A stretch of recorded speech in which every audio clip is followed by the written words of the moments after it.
사람이라는 말의 히브리어는 아담입니다. 그 뜻은 흙이죠. 이는 우리 육체가 흙에서 나왔다는 것을 나타낸 말씀입니다. 그러나 헬라어는 안드로포스라고 위를 쳐다보는 자라는 뜻을 가지고 있습니다. 자, 구약의 히브리어서 아담과 헬라어 안드로포스를 우리가 연결해서 해석을 하게 되면은 우리 인간은 육체의 근본인 땅을 내려다보지 말고 우리 영혼의 근본인 위에 계신 하나님을 바라보며 하나님께 소망을 두고 하나님을 섬기는 삶을 살라 하는 그런 뜻이 바로 사람이라는 단어 속에 잘 나타나 있습니다. 그리고 인류조상 아담과 하와는 하나님이 창설하신 에덴 동산에서 날마다 하나님과 동행하면서 하나님이 주시는 충만한 은혜와 축복 가운데서 기쁨이 넘치고 평안이 넘치는 행복한 삶을 살 수가 있었습니다. 그런데 이렇게 행복하게 살고 있던 아담의 가정에 문제가 발생합니다. 뱀이 하와를 찾아왔습니다. 여러 가지 이야기를 하는 가운데 하와에게 욕을 하게 되죠. 하와야, 하나님이 금하신 저 선악과 열매를 먹으면 너 하나님처럼 된다. 이 말을 듣고 하와가 그 선악과 열매를 바라보았더니 완직하고 먹음직하고 지혜롭게 할 만큼 탐스러웠습니다. 순간 뱀이, 사탄이 하와의 마음에 탐심을 집어넣는 거예요. 그래서 탐심에 이끌려서 금단의 열매를 따먹고 자기 남편 아담에게도 주어서 인간 세상에 죄가 들어왔고 사망과 저주의 형벌이 임하게 되었습니다. 자, 이것을 통해 우리에게 주는 중요한 교훈이 있습니다. 죄는 눈으로 들어옵니다. 무엇을 보느냐에 따라서 그 마음에 탐욕이 일어나게 되는 거예요. 그래서 행동으로 죄를 범하게 됩니다. 죄가 들어오는 과정, 보고 생각하고 행동하는 것. 자, 이런 사건을 통해서 우리가 알 수 있는 것은 사람이 무엇을 바라보며 사느냐는 것은 아주 중요하다는 것을 깨우쳐주고 있습니다. 여러분은 날마다 세상을 살아가면서 무엇을 보고 살아가십니까? 지금 여러분은 무엇을 생각하고 계십니까? 여러분이 생각하는 것, 여러분이 바라보는 것이 여러분의 운명을 좌우할 수가 있습니다. 우리가 잘 알고 있는 믿음의 조상 아브라함의 조카 롯이 소돔과 고모라가 있는 이 소알 땅의 아름다움을 보고 그곳이 마치 지상 낙원과 같다는 착각을 일으켰어요. 아주 풍요롭게 보였던 거죠. 이야, 저기 가면은 정말 우리가 행복하게 살 수 있겠구나. 그래서 롯이 가족을 데리고 믿음의 조상 그의 숙부인 아브라함을 떠나서 소돔성으로 이주해 갑니다. 근데 도착해보니 그것은 눈으로 보는 건 전혀 달랐습니다. 죄악이 관영한 도시였습니다. 사람이 더 이상 사람답게 보이지 않는 그런 부패한 세상이었습니다. 그 소돔성의 가장 심각한 죄가 동성애였습니다. 동성 간에 더러운 짓을 하고 있었단 말이죠. 결국 롯이 그곳에 머물러 살다가 하나님이 이 부패하고 타락한 소돔의 성을 풀로 심판할 때에 롯의 가족은 불 가운데 겨우 그것도 빈손으로 부끄러운 구원을 받았음을 성경은 기록하고 있습니다. 롯의 처는 세상을 너무 사랑했습니다. 날마다 세상을 바라보고 살았습니다. 위에 계신 주님을 바라본 것이 아니라 세상을 바라보고 세상과 짝하여 살았습니다. 재물을 누리고 보석을 수집하는 것이 그녀의 취미였습니다. 근데 소돔성을 빠져나올 때에 천사가 경고합니다. 뒤를 돌아보지 마. 근데 도망쳐 나오다가 뒤에 소돔성이 불을 타고 있는데 두꺼운 집과 보석이 아까운 생각이 들었어요. 그 탁 돌아보다가 소음깨짐이 되었다라고 성경은 말씀해 주고 있습니다. 여러분, 이처럼 세상에는 겉으로 보기에는 보암직하고 먹음직하고 탐스럽게 보이는 것들이 많이 있습니다. 독버섯은 버섯 중에 가장 아름답대요. 그걸 먹으면은 사람의 생을 잃을 만큼 치명적인 독을 가지고 있습니다. 무슨 말인가 하면은 우리 주변에는 쾌락의 독버섯, 술, 마약, 담배, 도박의 독버섯에 중독되어 스스로 파멸의 구덩 속으로 빠져들어간 사람들이 얼마나 많으냐는 것입니다. 다 독버섯인데 이걸 하면 내가 해가 있다는 것을 알면서도 끊어버리지 못하고 자꾸 빠져들어가는 거예요. 그러므로 우리 눈이 세상에 주는 달콤한 유혹에 빠져서 땅만 바라보면은, 세상만 바라보면은 얼마나 위험한 것인가를 아담이, 롯이 우리에게 교훈해 주고 있습니다. 그러나 안타깝게도 많은 사람들이 눈을 들어 위에 계신 하나님을 바라보지 않고 육체의 근본인 땅을 바라보면서 땅에서 무엇을 얻을까 마음을 빼앗기고 살아가고 있습니다. 그러나 우리 그리스도인들은 우리 영혼의 눈을 들어서 위에 계신 하나님의 보좌를 바라보고 보좌 우편에 계신 예수님을 바라보아야 합니다. 왜냐하면 우리 인간에게 필요한 모든 좋은 것을 공급하시고 우리를 지키시고 우리를 도우시는 분은 바로 위에 계신 하나님이시기 때문입니다. 방금 읽어드린 시편 121편 가운데 1절 2절을 보면은 이스라엘 왕 다윗은 이렇게 말합니다. 내가 산을 향하여 눈을 들리라. 나의 도움이 어디서 올고 나의 도움이 천지를 지으신 여호와께서로다. 무슨 말이죠? 다윗은 산을 바라볼 때에 그 높고 아름다운 모습만 바라본 것이 아니고 그 산과 천지 만물을 창조하신 하나님을 바라보았다는 말이에요. 그리고 나의 모든 도움이 위에 계신 하나님께로부터 온다 라는 것을 지금 고백하고 있습니다. 그렇습니다. 하나님은 우리를 만드신 우리 아버지십니다. 우리를 사랑하기를 자기 사랑하는 독생자 예수 그리스도를 대속의 제물로 내어주시기까지 그렇게 우리를 사랑하셨어요. 그 하나님이 졸지도 아니하시고 주무시지 아니하시고 우리를 지키시고 도우신다. 그렇게 말씀하고 있습니다. 그러므로 우리 성도들은 어디를 바라보고 살아야 되겠습니까? 어디에 소망을 두고 살아야 되겠습니까? 나라가 사랑하신 하나님, 나의 모든 좋은 것을 공급하시는 하나님을 바라보고 하나님께 소망을 두고 하나님을 찬양하며 하나님을 섬기며 살아야 될 줄로 믿습니다. 이렇게 하나님을 바라보는 자에게 주시는 몇 가지 축복에 대해서 함께 살펴보겠는데, 첫째는 하나님을 바라보는 자는 구원을 얻습니다. 요한복음 13장 14절 15절에 보면은 그 밤중에 니고데모라는 사람이 예수님을 찾아와서 상담을 하죠. 그때 예수님이 이 말씀을 하십니다. 모세가 광야에서 뱀을 든 것 같이 인자도 들려야 하리니 이는 저를 믿는 자마다 영생을 얻게 하려 하심이니라 하셨습니다. 무슨 말인가 하면은 이스라엘 백성들이 광야에서 하나님을 반역함으로 범죄를 했습니다. 그때 하나님께서 그 죄에 대한 심판으로 이스라엘 진중에 불뱀들을 부어였어요. 이스라엘 온 회중이 불뱀에 물려서 죽게 되었습니다. 하나님은 그들을 구원하기 위해서 한 가지 방법을 제시하셨는데 모세에게 이르기를 노스로 뱀을 만들어서 장대에 높이 세우고 백성들이 그것을 바라보게 하라. 그리하면 너희가 구원을 얻으리라 그렇게 말씀하셨어요. 그 모세는 한 지시한 대로 노스로 뱀을 만들어서 장대에 높이 매달리면서 살아가는 백성들이여 나와서 이 뱀을 바라보라. 그리하면 너희가 구원을 받으리라.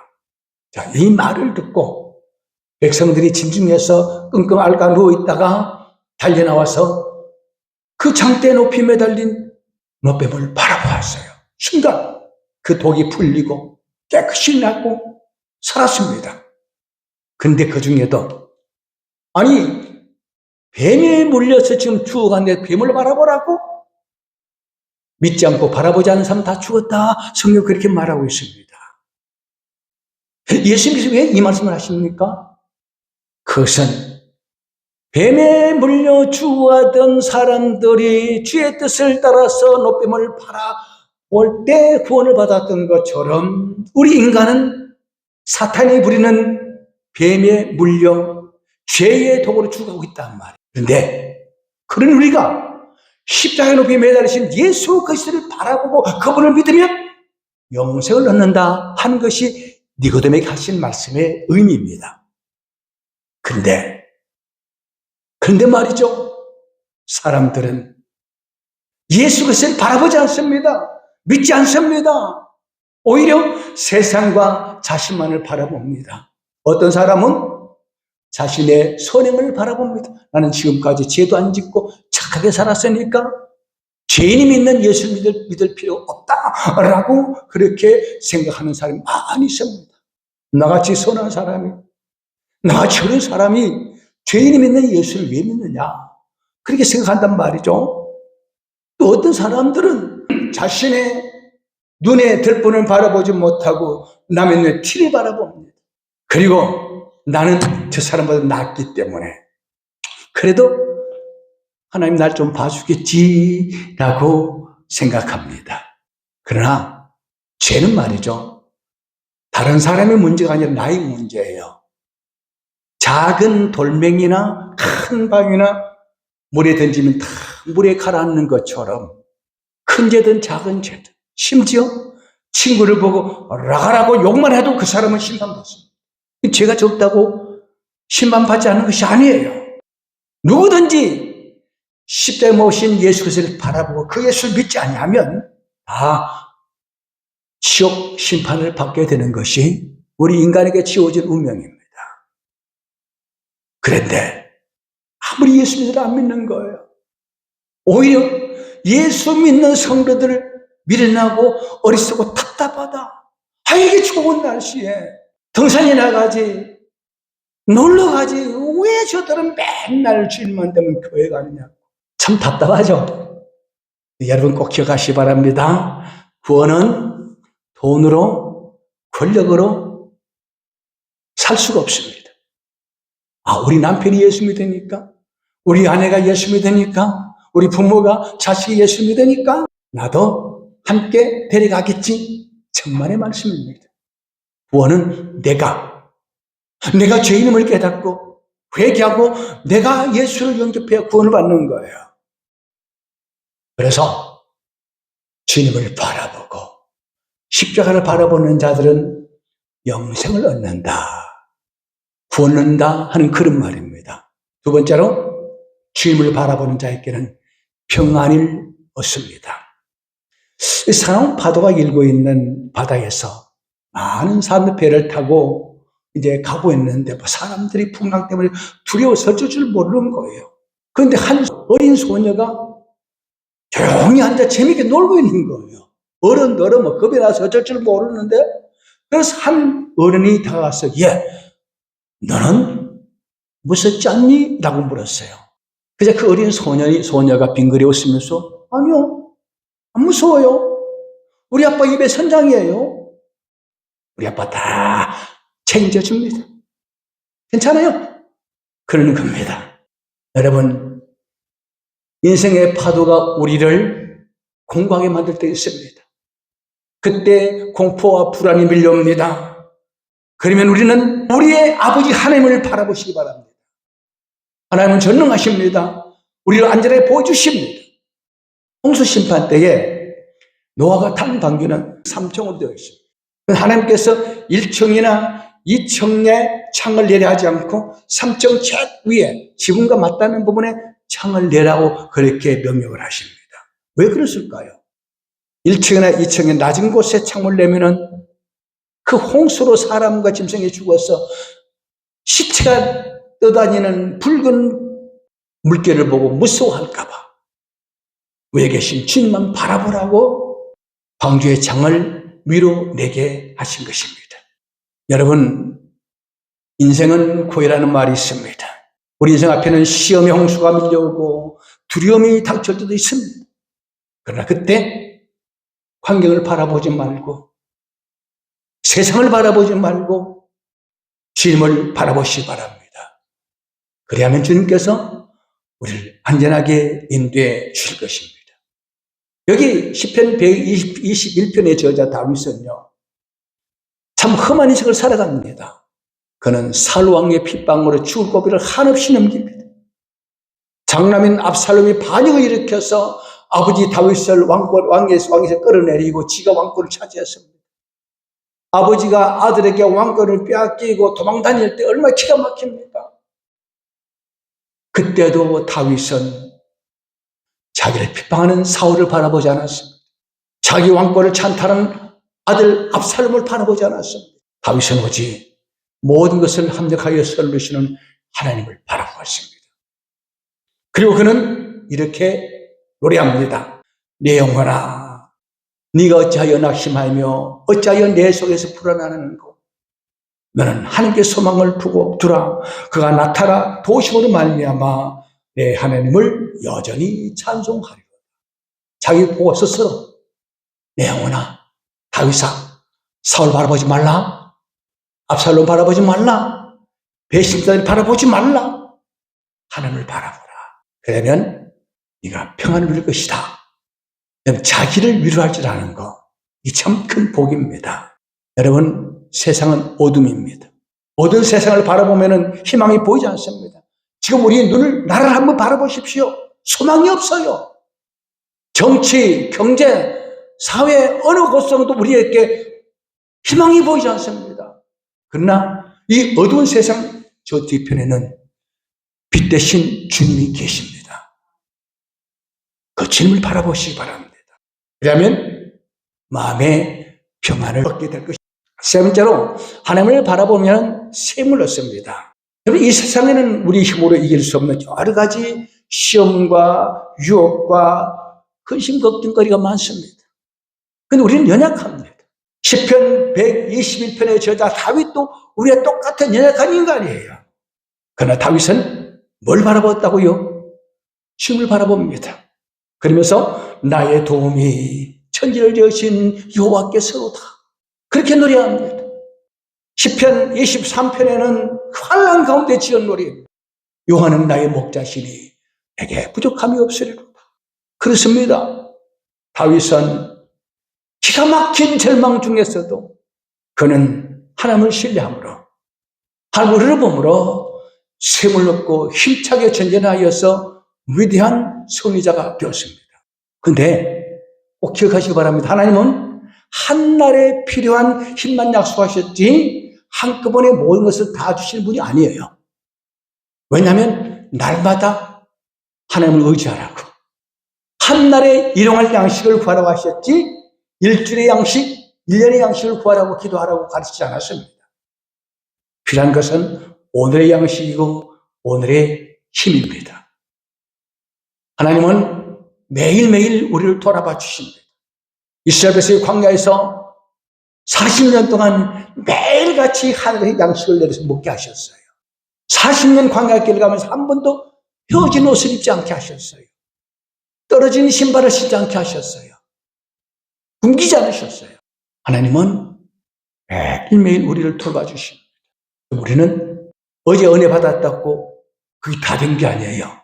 오늘 또 은혜를 받아야 됩니다. 내일 또 은혜를 받아야 됩니다. 그리고 내일 혹은 일주일 후, 1년 후의 일 때문에 두려워하거나 근심하지 마십시오. 이건 불신앙입니다. 마태복음 6장 34절에 보니까 예수께서 말씀하시기를 내일 일을 위하여 염려하지 말라. 내일 일은 내일 염려할 것이요. 한날 괴로우면 그날에 족하. 사람들이 두려워하고 근심하는 것이 대부분 불필요한 과거나 미래에 속한 것입니다.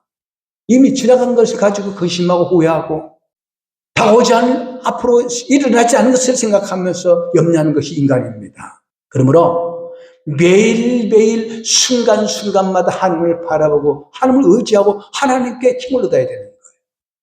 그때마다 하나님은 샘을 주십니다. 여러분, 엘리야가 산에 올라가서 기도할 때 하늘에 불이 내려왔잖아요. 또 산에 올라가서 기도할 때 3년 동안 닫혔던 하늘문이 열리고 비가 내려왔습니다. 그 후에 어떻게 됐습니까? 이스라엘이 핍박이 두려워서 광야로 도망갔어요. 로뎀나무 밑에 누워서 하나님아, 저 데려가십시오. 그 인간이에요. 하나님이 찾아오셔서 다시 엘리야에게 셈을 주시는 거예요. 그러니까 어제 은혜 많이 받았다고. 아닙니다. 어제 은혜 많이 받았는데 돌아서서 불신앙적인 행동을 할 때가 얼마나 많습니까? 사랑합시다. 편견 미워하지 맙시다. 좋은 말 합시다. 그래도 돌아서면 미워하고 상처 주는 말하고 우리 인간이기 때문에 매일매일 주님을 바라보며 주님께 셈을 구해야 됩니다. 이사야 40장 29절 30절에 보니까 피곤한 자에게는 능력을 주시며 무능한 자에게는 힘을 더하시나니 소년이라도 피곤하며 곤비하며 장제로 넘어지며 착빠지되 오직 여호와를 앙망하는 자는 셈을 얻으리니 라고 했습니다. 힘들고 어려울 때 어떡하라고요? 위에 계신 주님을 바라보라. 네 번째로 주님을 바라볼 때 바른 행동을 할 수가 있습니다. 여러분, 우리 매일매일 일상 중에서 하나님을 바라보고 날 위해 십자가에 죽으신 예수 그리스도를 바라보시기 바랍니다. 그리고 십자가를 바라볼 때마다 꼭 이렇게 한번 물어보십시오. 주님, 나 같은 죄인을 왜 구원하셨습니까? 무엇 때문에 나를 살려주셨습니까? 주님, 나는 이제 무엇을 해야 합니까? 하고 물어보십시오. 성령께서 우리가 세상을 살아가는 동안에 해야 할 일을 가르쳐 줄 것입니다. 첫째, 사랑하고 감사하라. 우리는 하나님을 사랑을 받은 자들입니다. 특히 우리 성도들은 십자가의 사랑을 받은 사람들이에요. 십자가를 바라볼 때마다 예수님이 날 위해 죽으셨다. 그 사랑을 생각하게 되면은 감사할 수밖에 없는 거예요. 그 주님을 사랑하게 되는 겁니다. 여러분, 삭개오가 뽕나무에 올라가서 예수님 만난 사건 잘 알고 계시죠? 근데 삭개오가 나이가 들었을 때에 이런 습관이 있다고 합니다. 삭개오가 늙어서 해가 뜰 아침이 되면 산책을 하는 겁니다. 매일 아침 규칙적으로 아침 산책을 하는 것을 이상하게 생각한 그의 아내가 하루는 멀리 뒤따라갔습니다. 이 양반이 도대체 무엇을 하려고 매일 아침 정한 시간에 밖에 나가는가? 그때 삭개오가 바로 그 뽕나무 곁으로 가더니 물을 주고 두 손으로 뽕나무를 어루만지면서 이 나무가 내 영혼을 사랑하시고 나를 구원하신 예수님께 인도한 나무다. 뽕나무를 바라보면서 주님 만났던 첫사랑을 기억하는 겁니다. 우리는 뽕나무는 바라보지 못하지만 십자가를 바라보면서 아침에 일어나서 거울을 보면서 그 거울 앞에 비친 내 모습 보지 말고 내 모습 저 뒤편은 주님을 한번 생각해 보십시오. 거울을 통해 주님이 내게 이렇게 말하고 있습니다. 오늘도 사랑하는 종아, 감사하라, 사랑하라, 좋은 일 많이 하라, 뭐 그럴 거예요. 이처럼 우리가 주님을 바라볼 때 감사하게 됩니다. 우리 형제 한 사람 한 사람은 예수께서 죽기까지 사랑하신 하나님의 자녀들이에요. 그러니 형제를 사랑할 수밖에 없습니다.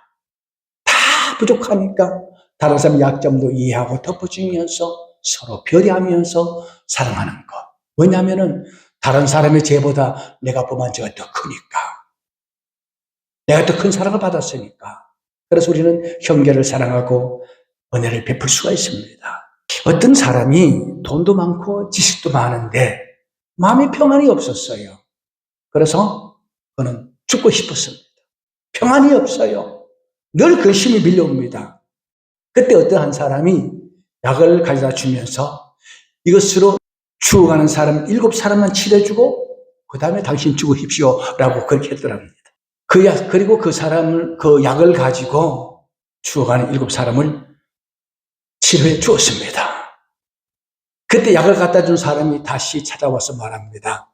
이제 당신이 죽을 차례입니다. 준비됐습니까? 라고 했더니, 아니요, 안 죽겠어요. 이제 나는 내 인생의 참된 의미를 발견했습니다. 왜 내가 재물도 많고 지식이 많은데 내가 평안이 없었는가? 내 마음이 사랑이 없었겠다. 그래서 인생은 하나님을 사랑하고 이웃을 사랑하는 것에 내 인생의 의미를 찾았습니다. 어떻게 해요? 십자가를 바라볼 때, 주님을 바라볼 때 우리는 내 인생의 참된 의미를 발견하게 되는 것이죠. 그리고 주님을 바라보게 되면은 헌신과 봉사의 삶을 살게 됩니다. 나폴레옹이 러시아를 침공했을 때 러시아 황제에게 충성한 한 사람을 포로로 끌고 왔습니다. 그때 한 장교가 그 포로로 잡혀온 러시아 황제의 충신을 향하여 총을 쏴 죽이라 그랬습니다. 근데 그 사람이 조금 더 두려워하지 않고 담담하게 총살을 당하려고 기다리고 있는 겁니다. 너무 침착한 거예요. 죽음 앞에서. 그래서 화가 나서 부하에게 저 사람의 손에 나폴레옹이라는 영문 글자의 첫 자인 N자를 찍어서 죽이라 그랬습니다. 그래서 그 병사가 나폴레옹의 영문 이름 첫 자 N자를 딱 찍어 주었는데, 그러자 이 사람이 칼을 들고 자기 손을 잘라버립니다. 그러면서 이렇게 말합니다. 내 몸에 어느 부분도 우리 황제에게 속하지 않은 것이 없습니다. 황제에 속한 내 몸을 나폴레옹에게 들어붙일 수 없습니다 하고 잘라버리는 거예요. 이것이 충성이고 헌신입니다. 자, 그렇다면 여러분은 어떻습니까? 과연 자신의 전체를 들여서 함께 헌신한 삶을 사십니까? 난 내 것이 아니다. 머리부터 발끝까지 모두가 주님의 것이다. 그러면서 살겠다라는 그런 충성이 있습니까? 헌신이 있습니까? 혹 여러분에게 아직도 주께 속하지 않는 부분이 있습니까? 끊어버려야 됩니다. 나는 살아도 주를 위해 살고 죽어도 주를 위해 죽겠다는 각오로 충성하고 헌신할 수 있어야 합니다. 한 소년이 숙모집을 방문했다가 집을 나오려 하는데 갑자기 비가 쏟아졌습니다. 그래서 숙모님 집 현관에 있는 우산을 잡아들고 펴려 그러니까 그 숙모가 얘야, 그 우산 쓰면 안 돼. 그러니까 그 우산을 23년 동안 간직해 온 것인데 한 번도 비에 적셔 본 적 없는데 안 된다고 뺏어버렸습니다. 여러분 뭘 느끼는 게 없습니까? 내가 주신 주님이 내게 주신 재능과 힘을 이웃을 위해 사용하지 않고 이웃을 위해 봉사하지 않고 농장에 숨겨두고 있지 않습니까? 이런 말이 있습니다. 농 속에 숨겨둔 비단보다 마루를 닦는 걸레가 더 낫다. 그래요. 쓰지 않는 거 아무 소용이 없어요. 날 위해 주신 주님을 위해서 헌신하고 교회와 이웃을 위해 봉사하지 않는 우리의 삶은 아무 가치 없는 거예요. 근데 말이죠, 은사는 사용할수록 더 빛나고 주를 위해서 헌신하고 봉사할 때 더 힘을 주십니다. 은사는 사용할수록 발전하게 되고 몸은 사용할수록 하나님이 더 힘을 주시는 거예요. 말씀을 마치겠습니다. 여러분은 지금 무엇을 바라보고 계십니까? 사람입니까? 환경입니까? 세상의 달콤한 유혹입니까? 바라보면 위험합니다. 세상을 살아가지만 항상 눈을 들어 외신 주님을 바라보고 날 위하실 때 뭐 죽으신 예수 그리스도를 바라보십시오. 그리고 항상 주님은 나를 도우신다. 주님은 오늘 떠나고 함께 하신다 하는 사실을 믿으시기 바랍니다. 그리하면 하나님께서 한없는 은혜와 평안을 주실 것입니다.